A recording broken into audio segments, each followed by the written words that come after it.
First. Live mula sa GMA Network Center, ito ang 24 Oras. Mga kapuso, ang inyong nakikita ay ang satellite image ng Bagyong Opong na unti-unti nang lumalapit sa Eastern Visayas, partikular sa mga probinsya ng Samar. Kitang-kita rin kung gaano kalawak ang Bagyong Opong. Kaya maraming probinsya ang posibleng mahagip at makaramdam ng direktang epekto nito, lalo na kapag tumawid na sa lupa. Ayon sa Pag-asa, posible pa yang lumakas sa mga susunod na oras.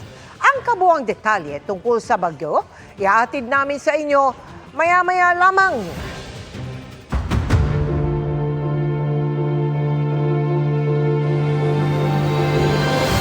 Magandang gabi po, Luzon, Visayas at Mindanao. Isinangkot ni dating DPWH Undersecretary Roberto Bernardo sa presyuhan sa flood control project sina Senador Chis Escudero, mga dating Senador Bong Revilla at Nancy Binay, pati si Congressman Zaldico. Hanggang 25% na komisyon o mahigit 100 milyong piso ang nakubra umano ng ilan sa kanila. Tinawagan din umano siya ng isang Education Undersecretary tungkol sa unprogrammed appropriations na ayon umano rito ay para sa Office of the Executive Secretary. Nakatutok si Mav Gonzalez. Taus-puso at puno ng pagsisisi na ako po ay humihingi ng kapatawaran sa Diyos, sa ating bansa at mga kababayan, gayon din sa aking pamilya, mga kaibigan at sa lahat ng aking binigo. Nakagawa po ako ng pagkakamali at pinahintulutan ko po ang aking sarili na maging kasangkapan sa pagpapatupad ng isang masamang gawain. Handa raw si dating DPWH Undersecretary Roberto Bernardo na gawin ang lahat para maiwasto ang sinasabi niyang ginawang kamalian. Kaya sa pagdinig ng Senate Blue Ribbon Committee, isiniwalat niya ang kanya raw nalalaman tungkol sa pangungumisyon sa mga flood control projects at kanyang isinangkot sina Senador at dating Senate President Chis Escudero, pati mga dating Senador Bong Revilla at Nancy Binay at si Congressman at dating House Appropriations Committee Chairman Zaldico. Si Kong Zaldico raw tumawag sa kanya mismo para magtanong tungkol kay dating Bulacan District Engineer Henry Alcantara.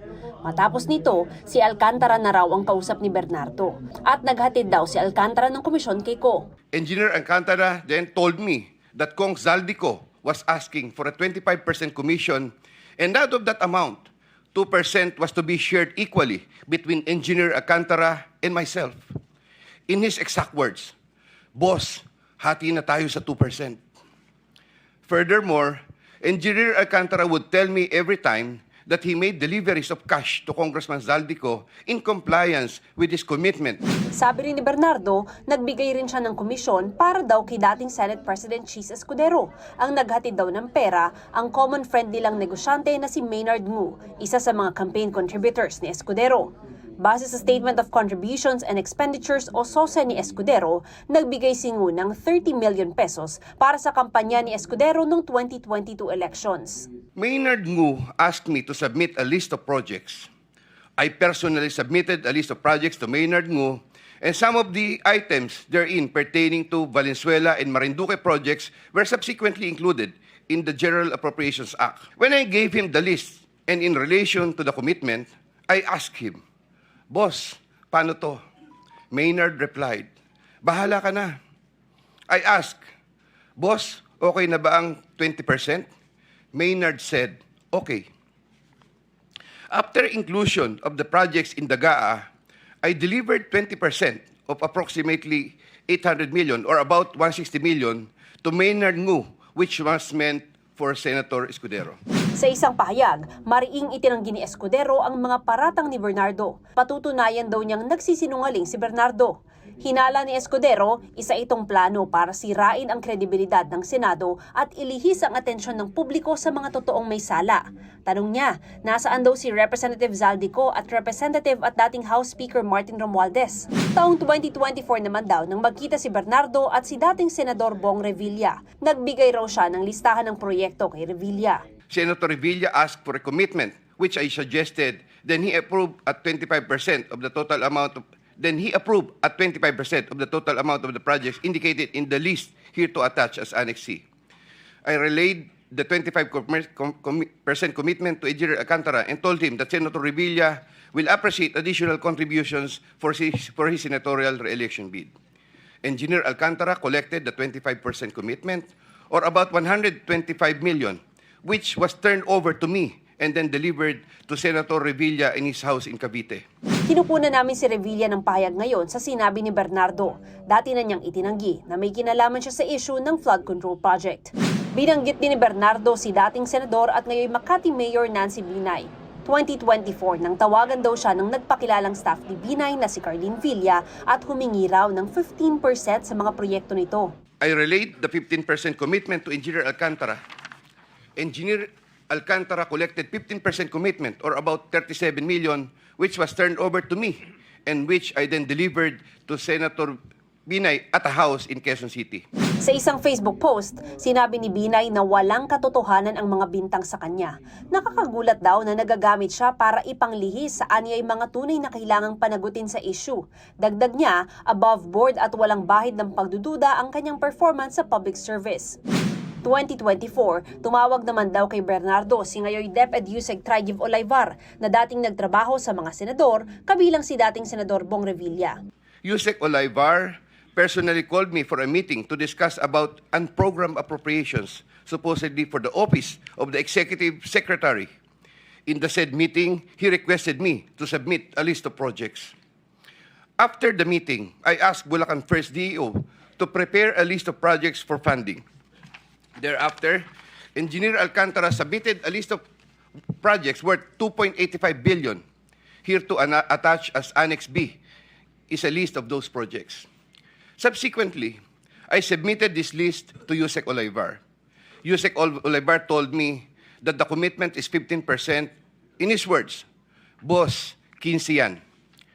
Thereafter, the DPWH received a special allotment release order for 2.85 billion for the projects. Itinanggi ni Olayvar ang mga alegasyon at bukas siya sa anumang investigasyon kaugnay nito. Para raw magkaroon ng patas na investigasyon, kusa siyang mag-leave of absence sa kanyang posisyon sa DepEd. Nagpa-refer din daw kay Bernardo si Commission on Audit Commissioner Mario Lipana kay Alcantara. Naka-medical leave ngayon si Lipana at nagpapagamot daw sa ibang bansa ayon sa COA. Ang sinabi ni Bernardo na 15% na commitment kung tawagin para sa ilang politiko, iba sa mga sinasabi ng ibang tumestigong dating DPWH officials na 25%.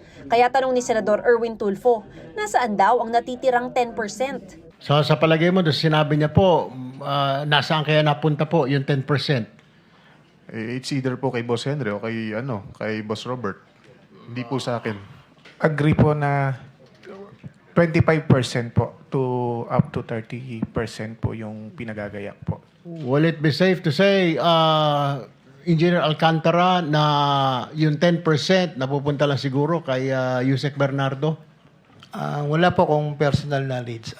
Pero kayo po, pag inabot ninyo na sa 25%, lahat po yun? Yes po. Matapos basahin ang kanyang sinumpaang salaysay, dinala si Bernardo sa Department of Justice para i-assess kung pwede itong makasama sa mga bibigyan ng protective custody dahil natatakot daw siya sa kaligtasan niya at ng pamilya niya. Para sa GMA Integrated News, Mav Gonzalez, nakatutok, 24 oras. Itinanggi ni dating Senador Bong Revilla ang alegasyon ni dating DPWH Undersecretary Roberto Bernardo na nangongomisyon siya sa mga flood control project. Ayon kay Revilla, kinokondena niya ang mga alegasyon na pawang walang katotohanan. Bukas at handa siyang makipagtulungan sa kahit anong official inquiry o legal na proseso para lumabas ang katotohanan. Pinabulaanan din ni Executive Secretary Lucas Bersamin ang alegasyong napagkasunduang 15% commitment na para raw sa Office of the Executive Secretary. Sabi ni Bersamin, walang kinalaman ang kanyang opisina sa kahit anong budgetary allocation sa DPWH. At wala raw siyang kahit anong transaksyon kina dating Public Works Undersecretary Bernardo o kay Education Undersecretary Trigiv Olayvar. Pagkatapos dalhin sa Department of Justice, bumalik sa Senado si dating DPWH Undersecretary Roberto Bernardo at ibinigay ang kanyang supplemental affidavit. Dito ay idinetalye ni Bernardo ang ugnayan umano nila ni Senador Cheese Escudero, kabilang ang ilang beses nilang pag-uusap at pagkikita. Ang karagdagang detalye, abangan maya-maya lamang. Isang nagpakilalang dating security detail ni Ako Bicol Party List Representative Saldico ang iniharap ni Senador Rodante Marcoleta sa pagdinig ng Senado kanina. Umamin itong naghatid ng pera na tinawag niyang basura sa bahay mismo ni Ko at dating House Speaker Martin Romualdez. Mali-malet ang kasyumano ang dala nila na ang laman ng bawat isa 48 million pesos. Nakatutok si Maki Pulido. Humarap sa Senate Blue Ribbon Committee si Orly Regala Guteza, nagpakilalang dating nasa Philippine Marines at dating security detail ni Representative Zaldico, ang kontrobersyal na dating chairman ng House Appropriations Committee. Sa binasang sinumpaang salaysay ni Guteza, sinabi niyang naghatid daw siya ng pera kay Representative Ko at dating House Speaker Martin Romualdez. Ang tawag nila sa idinedeliver na pera, basura. Humigit kumulang 3 beses ako mismo ang nag-deliver ng basura sa bahay ni Congressman Saldico at sa mga bahay ni Speaker Romualdez sa Taguig. Ayon kay Guteza, minsan daw 46 na maletang may laman na tig 48 million pesos ang dinala ni ACT-CIS Party List Representative Eric Yap sa bahay ni Ko sa Pasig. Ang bawat malita ay may lamang humigit kumulang 48 million pesos.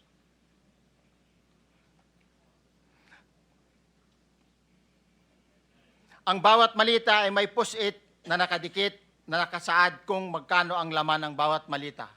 Yung isang malaking big na malita is kasing ganito ang sukat. Yung pinakamalaki. Opo. Tapos pag binuhat ko po yan, ang bigat yan is almost parang isang sakong bigas sa 50 kilos. Yung bigat. Opo. So binubuhat po ninyo, dito na-transfer po ninyo sa bahay. transfer sa other sakyan po pag ano. Okay, so 2-3 sasakyan. Ganun po lagi. Yung mga 17, sumunod 18 po na mga maleta. 3 times a week. Yes, sir. Ang 46 na maleta mula sa bahay ni Ko sa Pasig, hinatid daw ni Guteza sa condo unit ni Ko sa Taguig. Doon, hinati ang mga maleta. 35 dito, inihatid daw sa bahay ni Romualdez sa Taguig. Sinong tao ang nagre-receive? Sa mga ganon, sir, ang may contact, Your Honor, is yung si Paul at si Mark lang ang may contact doon sa receiver. So pagdating doon, nakabukas na yung gate doon sa Forbes, pumapasok na lang kami. Then pag nabuhat na namin yung mga malita na ibaba na, so lalabas na kami. Wala na kaming ano. Basta may deliver lang namin yung mga basura doon sa bahay, wala na kaming ano noon, Your Honor. Ang natitirang 11 maletang may lamang pera na iwan sa kondo ni Ko. Sa personal na karanasan ni Guteza, 3 beses siyang naghatid ng pera sa bahay ni Romualdez mula sa tirahan ni Zaldico. Pero kahit hindi raw siya basura duty, nalalaman niyang may hinahatid na pera kay Romualdez mula kay Ko dahil nababasa niya ang messages sa group chat ng mga security detail. Tansya ni Guteza, nasa 3 beses ito sa isang linggo. Pangkaraniwan dahil 3 times a week, mga ilan sa tingin mo yung karaniwang na i-deliver? Ilang maleta? Minsan mayroong 15 or kaya 18 ang malita. Pero yung malalaking malita yon na nagre-rate yung bawat malita minsan mayroong 48, may 50. Hindi malinaw sa salaysay ni Guteza kung saan galing ang perang dinadala ni Representative Yap sa bahay ni Ko. Pero sa isang pahayag, mariing itinanggi ni Yap ang alegasyon. Kahit kailan daw hindi siya tumanggap o kaya ay nag-authorize ng paghahatid ng pera kaugnay ng flood control projects. Hinihingan pa namin ng pahayag sina Romualdez at Ko pero dati na nilang itinangging sangkot sila sa pangungumisyon sa mga flood control projects. Haharapin daw niya ang nag-aakusa sa tamang forum kung saan marirespeto ang kanyang constitutional rights. Humarap din sa komite ang 2 driver ng DPWH Bulacan na nagsabing naghahati din sila ng mga maleta para kay Ko. Pero hindi nila alam kung ano ang laman ng mga maleta. Ang sabi nila, utos daw ni Engineer Bryce Hernandez ang mga delivery. Totoo po ba na kayo po ay nagde-deliver po ng pera doon po sa bahay ni or sa condo ni Congressman Saldico? Your Honor, bali ako po, isang beses lang po ako nakapag-deliver doon. Gaano karami po yon kung inyo po natatandaan, ilang maleta, ilang sako yung diniliver po ninyong pera? Your Honor, sa pagkakatanda ko po, mga nasa 6 to 8 na maleta po. Pero alam po ninyo na pera po ang laman ng maleta po na yon. Hindi po kinonfirm na pera, so wala po kaming idea. Para sa GMA Integrated News, Maki Pulido, nakatutok, 24 oras. Itinanggi ni Leyte 1st District Representative Martin Romualdez ang alegasyon na nakatanggap siya ng kickback sa mga infrastructure project. Ang sabi ni Romualdez, gawa-gawa lang ang testimonya ni Orly Regala Guteza, ang witness na iniharap ni Senador Rodante Marcoleta. Sabi niya, pilit na pilit daw ang pag-uugnay sa kanya sa mga sinasabing kickback. Imposible daw ang sinasabi ni Guteza dahil ang tinukoy nitong pinagdalhan umano ng delivery noong December 2024, halos isang taon na noong bakante dahil ni-renovate. Malinawa niyang politikal at produkto ng coaching o pagtuturo ang mga anyay pahayag na perjurous o kasinungalingan. Hindi raw niya ito palalampasin. Git niya, hindi siya kailanman nakatanggap o nakinabang sa kickback sa anumang infrastructure project. 5 taon ang halos hindi mapakinabangan ng isang pumping station sa Maynila dahil palagi umanong sira. Sa inspeksyon ni DPWH Secretary Vince Dizon at ICI Special Advisor Benjamin Magalong, lumalabas na 900 million pesos na ang ginagastos para mapagana ito. Nakatutok si Rafi Tima. Sa dokumento pa lang nahawak ni Secretary Vince Dizon, uminit na ang ulo ng kalihim ng DPWH. Grabe. 2018 eh. Sinadya nila Secretary Dizon at ICI investigator at Baguio Mayor Benjamin Magalong ang Sunog Apo Pumping Station sa Maynila, kasama si Manila Mayor Isko Moreno dahil mula nang matapos ang proyekto, hindi pa raw ito napapakinabangan. 2017 ito pinondohan, 2018 sinimulan at ngayon may bago na namang pondo para ito ay mapagana. Total, from 2017 to now. Yung po boss na Kano? ito po yung project breaker. Yung po boss na 2017 and 2018 projects, ang total po na is 774. And then? Tapos yung ngayon po na bago, ito po yung 94. Bali po boss, So close to 900 million na ang siningin ng gobyerno. So halos 1 billion na nga yung siningin ng gobyerno. Mismong si dating DPWH Secretary at ngayon ay Senador Mark Villar Parao ang nag-inaugurate ng pumping station noong 2020. Pero mula nang buksan, lagi daw itong nasisira. Ang solusyon, panibagong pondo para ito ay mapakinabangan. So sigurado kayo. Tapos pag hindi gumana, nagbaha pa rin dito, hindi gumana ito, papakulong ko kayong gas. Okay yun sa inyo. Willing kayong gano'n. Kasi hindi ako nagpapatawa. Kaya ako nagpapatawa ako. Hindi ako nagpapatawa dito. Ang sinasabi ko, tatapon tuwid tayo ng 100 milyon dito. Sinasabi niyo masusolusyonan. Paliwanag ng DPWH engineer, nag-iba na raw ang topography ng ilog kung saan dadaloy ang tubig kaya hindi gumagana ang pumping station. Ang ikinagulat ng inspecting team, kailangan daw ng dagdag pang 200 milyong piso para talaga mapagana ito. Dapat kayo, ang iniisip nyo, paano nyo papaganahin yung buo? Kasi nung 2020, diniliver to buo eh. Binayaran nyo buo eh. Dapat gumagana eh. 5 years na hindi gumagana eh. Tapos ngayon, papachi-pachiin nyo na naman. Anong kaya nyo sa amin? Tanga. Sa uli, pinag-utos ni Dizon na itigil muna ang pagpapaayos sa pumping station para i-assess ng isang third-party inspector kung paano ito papaganahin. Pero ang ipinagtataka ng mga opisyal ng barangay, hindi sila kinonsulta bago gawin ang proyekto. Sa totoo lang daw, hindi nila ito kailangan. Nakatulong na ho ba ito sa inyo? Hindi po, konsumisyon. Lalo na Dati pong baha namin, katalampakan. Ngayon naging bewang. Paglilinaw ni Mayor Magalong, kahit mapagana ang pumping station, titiyakin ng Independent Commission for Infrastructure na mananagot ang mga may kinalaman sa proyektong ito. Para sa GMA Integrated News, Rafi Tima, nakatutok, 24 oras. Napanatili ng bagyong Opong ang lakas nito habang unti-unting lumalapit sa Visayas. May mga nakataas ng wind signal gaya sa Camarines Sur na nasa signal number 2 ngayon. Nagpatupad na roon ng preemptive evacuation. At mula po sa Baaw, nakatutok live si JP Soriano. JP. Vicky, na trauma na raw ang ilang residente ng bayan ng Nabua sa Camarines Sur sa biglang pagtaas ng tubig sa kasagsagan ng Bagyong Christine noong 2024. Kaya pinaghahandaan nila ng husto ang Bagyong Opong, sabay panawagan sa gobyerno ng isang maayos at epektibong flood control project.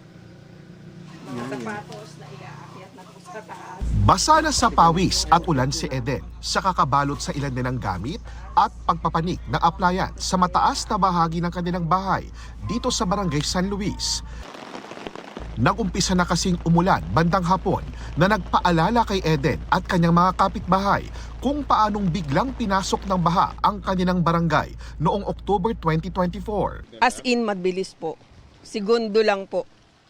In 30 minutes talagang lampas tao. Isa lang ang bayan ng Nabua sa flood-prone area sa probinsya o yung lugar na madalas malubog sa baha. At dahil nasa signal number 2 na ang Camarines Sur, ang ilang residente gaya ni Akay, nagkabit na ng makapal na kahoy sa kanilang bintana para di mabasag at pasukin ng tubig. Para sabi daw malakas na sabi mag-prepare. Yan nga mismo ang panawagan ng barangay officials, kaya nag-public service announcement na sila ng mga paalala. Open po ading evacuation center. Ngamin po, pwede po sa ading magtumaas po. Sakto at may bagong gawang evacuation center ang barangay na kayang mag-accommodate ng hanggang 20 pamilya. Batid naman daw ng mga taga rito na may kinalaman sa climate change ang mga matinding pagbaha. Pero dahil bilyon-bilyong piso ang mga inilaan sa mga proyektong pipigil sana sa pagpasok ng baha, hindi raw ba dapat nagawa na ito ng solusyon? Bilang Pilipino, tayo nagbubuwis. Kawawa naman yung mga Pilipino. Kawawa naman yung taga Nabua. Para kaming kawa, doon natitipon ang tubig. Sana naman po gamitin nila ng tama, na maayos, at saka yung mga materyales na gagamitin nila yung para sa karapat dapat din na para sa flood control talaga. Sa ngayon, nagpatupad na ng preemptive evacuation sa buong probinsya ng Camarines Sur at 24 oras na ang operasyon ng Emergency Response Office ng probinsya. Inaayos na rin ng mga taga-Philippine Army ang antena at iba pang gamit para sa mga backup na linya ng komunikasyon para sa mga gagawin nilang operasyon. Sa Naga City, nilagyan na rin ng mga kahoy at pangharang ang bintana ng ilang hotels at opisina para sa inaasahang malakas na hanging dala ng Bagyong Opong. Hindi na rin muna nagbukas ang ilang establishmento para bigyang panahon ang kanilang staff na mapaghandaan din ang bagyo. At Vicky, mga kapuso, narito po tayo ngayon sa bayan ng Bao. Sa panulukan ng bayan ng Bula sa Camarines Sur, umuulan po ngayon pero hindi pa ganun kalakas ang hangin. Papunta po tayo sa direksyon ng Legazpi Albay para silipin din ang sitwasyon doon. At yan muna ang latest. Balik po na sa iyo, Vicky. Maraming salamat sa iyo, JP Soriano. Ramdam na rin sa iba pang bahagi ng Visayas at Bicol Region ang Bagyong Opong, pinangangambahan namang tumaas pa ang baha sa Pangasinan na hindi pa nakakabangon sa pananalasa ng Super Bagyong Nando. May nasawiring senior citizen sa Nueva Ecija. Nakatutok si Dano Tingkungko.